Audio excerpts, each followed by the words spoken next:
Sejam todos muito bem-vindos a mais uma batalha.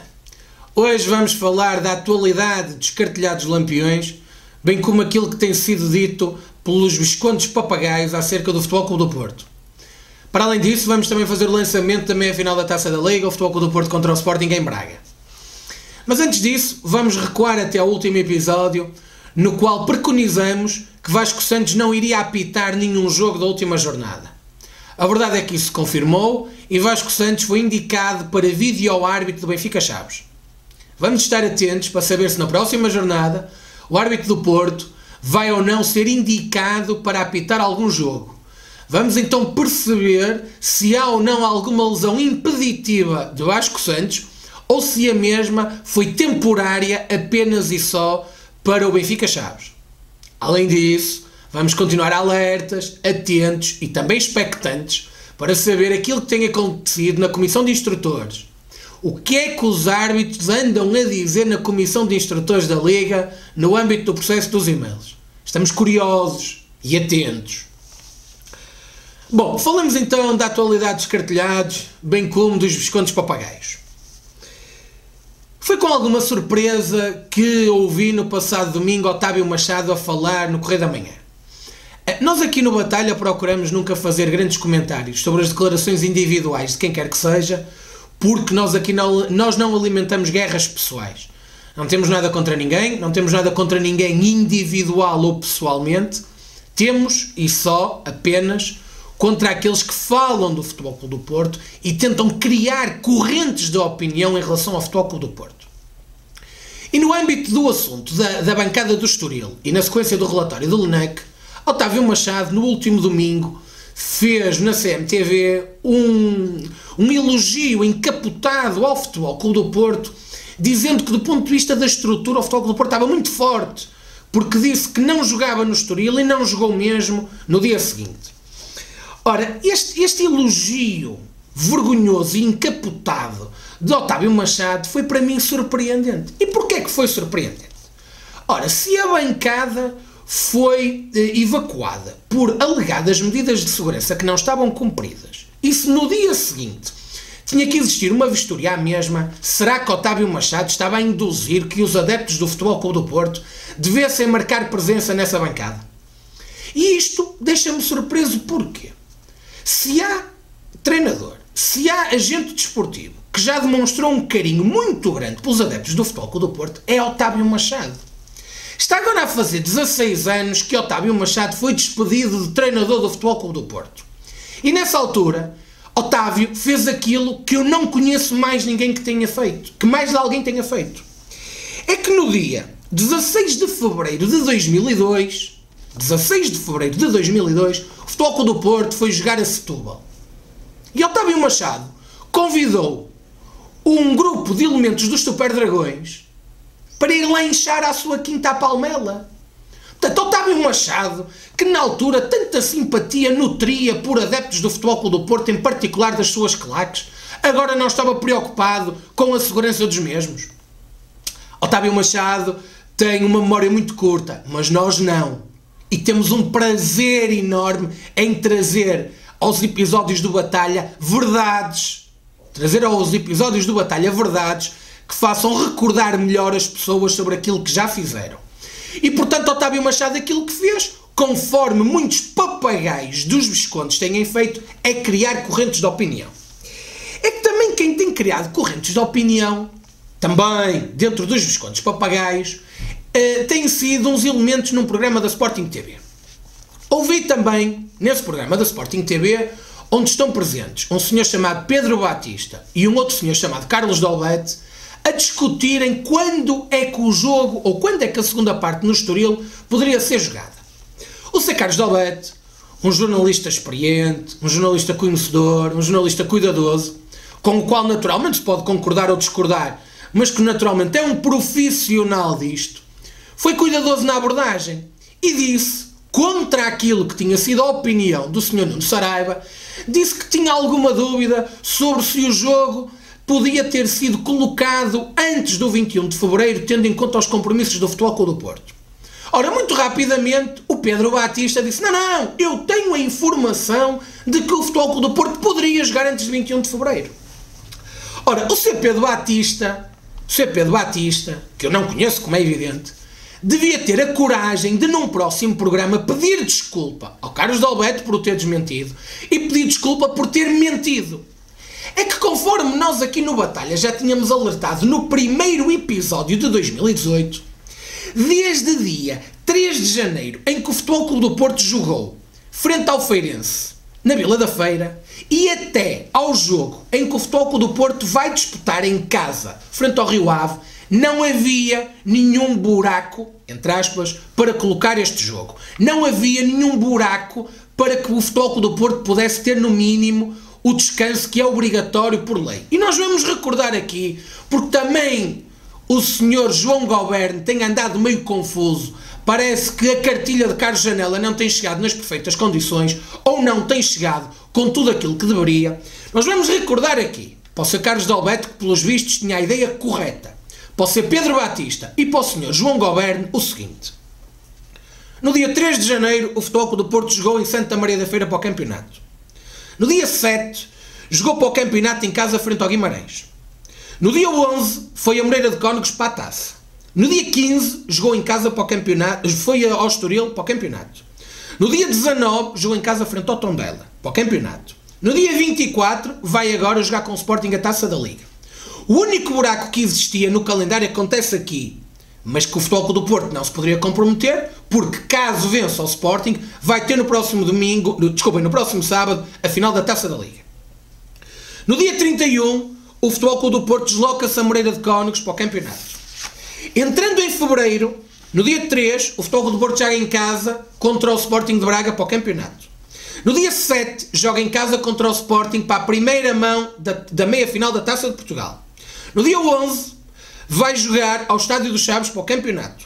No 14, recebe o Liverpool para a Liga dos Campeões.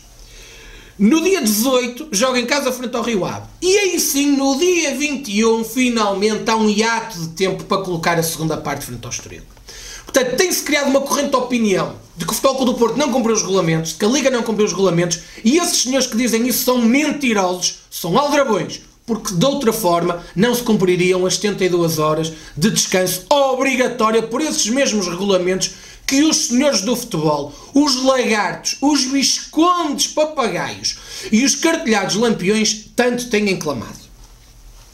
Mas ainda no âmbito destas verdades alternativas que vão sendo criadas por estes senhores, eu gostava de dizer algo que ouvi também ontem na CMTV da boca do Sr. Dr. André Ventura. O Sr. Dr. André Ventura, no âmbito da investigação que está a decorrer, em particular sobre aquilo que aconteceu na época 2015-2016, veio desvalorizar eventuais acontecimentos que possam vir a ser apurados, porque, segundo ele, a vitória do Benfica no ano 2015-2016 foi incontestável. O Sporting e o Futebol Clube do Porto cometeram erros de palmatória e perderam pontos onde não se deveria perder. Estes senhores brincam connosco e criam estas verdades alternativas que têm que ser desmontadas aqui. Já que não são desmontadas por outras pessoas, nós vamos desmontá-las aqui. Nessa época, 2015-2016, o Benfica venceu o campeonato por 2 pontos. 2 pontos. 2 simples pontos. Nos anos do apito dourado, esse Belzebu que infestou o futebol português, o Futebol Clube do Porto, na época 2002-2003, foi campeão com 11 pontos de vantagem e venceu a Taça UEFA. Na época 2003-2004, foi campeão por 8 pontos de vantagem e ganhou a Liga dos Campeões. Em nenhum, sublinho, em nenhum campeonato do Tetra do Benfica se conseguiu uma vantagem deste género. 2013-2014, 7 pontos. 2014-2015, 3 pontos. 2015-2016, 2 pontos. E 2016-2017, 6 pontos. Ou seja, campeonatos renhidos e disputados até ao fim, onde um empate ou uma derrota podiam ter invertido a classificação final. Portanto, esta tese de que foi uma vitória muito merecida, meus amigos, eles andaram-nos a encharcar anos com as histórias do apito dourado e nesses anos nós brincamos. Nós fomos superiores de forma esclarecedora, ao contrário daquilo que aconteceu com o Benfica. Mas atenção, eventuais crimes e eventuais situações de tráfico de influências, e quem utiliza o termo não sou eu, quem utiliza o termo é o Dr. João Correia, advogado do Benfica, neste caso, não tem nada a ver com a justiça. Com a justiça desportiva, com a justiça das vitórias. Não. Tem a ver com factos ilícitos que possam ter acontecido e que tenham que ser apurados. Aliás, estes indícios de tráfico de influências rimam com aquela expressão de Tiago Pinto, a teia de poder. Para finalizar este tema dos cartelhados, lampiões e dos papagaios lagartos, só sublinhar algo que Pedro Guerra disse ontem no programa da TVI 24. Disse ele que tem conhecimento que os árbitros que vão apitar Futebol Clube do Porto e Sporting têm que ficar com polícia em causa por causa da segurança dos seus familiares. Meus amigos, isto é muito grave. E é muito grave por variedíssimas razões. Em primeiro lugar, porque as nomeações só são conhecidas no próprio dia. E há estas medidas antes dos jogos. Isto significa, portanto, que há fugas de informação dentro da Liga. É isto que o Sr. Pedro Guerra está a dizer? Está a dizer que há fugas de informação dentro da Liga? Ou será que o Benfica é daqueles clubes que sabe as nomeações antes da hora? Fica a dúvida.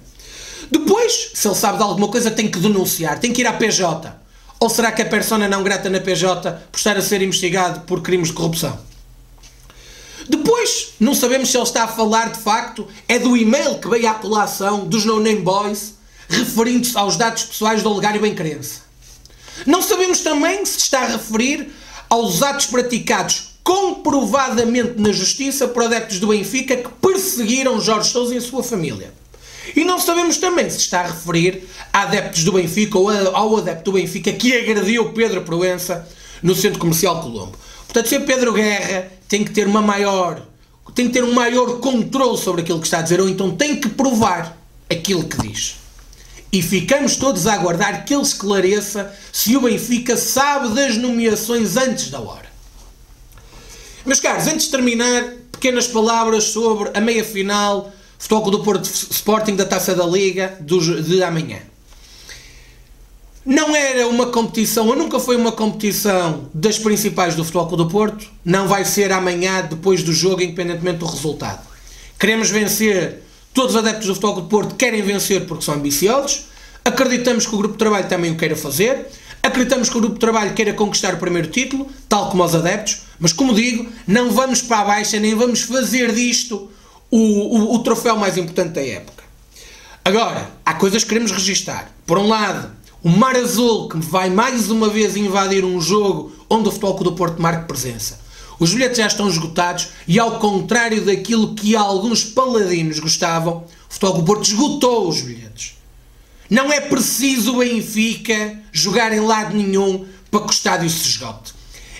Essa teoria bacoca do mais maior grande do mundo já acabou. Essa teoria bacoca de ninguém para o Benfica, nós somos os maiores, nós somos os únicos que enchemos estádios, esqueçam. É uma teoria bacoca e parola apenas dita pelos parolos que continuam a falar dos 6 e dos 14 milhões.